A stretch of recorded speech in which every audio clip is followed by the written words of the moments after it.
శుక్రవారాలు ఏం చేస్తే లక్ష్మీ కటాక్షం కలుగుతుందో ఈ వీడియోలో మనం తెలుసుకుందాం. శ్రావణ మాసంలో లక్ష్మీదేవి అనుగ్రహం సంపూర్ణంగా కలగాలంటే ఇంట్లో దీపం పెట్టాక ఒక శ్లోకం ఇంటి యజమాని కానీ యజమానురాలు కానీ చదువుకోవాలి. ఆ శ్లోకానికి ఉన్న గొప్పతనం ఏంటంటే, దేవేంద్రుడు తాను సంపదలన్నీ పోగొట్టుకున్న సంపదలు తిరిగి పొందటానికి పాలసముద్రం నుంచి అవతరించిన లక్ష్మీదేవిని ఒక స్తోత్రంతో ప్రార్థిస్తాడు. దాన్నే ఇంద్రకృత లక్ష్మీ స్తోత్రం అంటారు.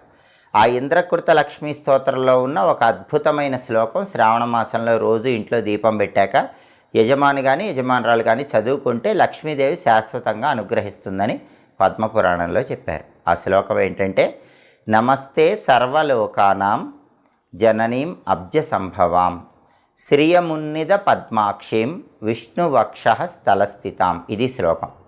ఈ శ్లోకంలో ఉన్న అర్థం ఏంటంటే, నమస్తే సర్వలోక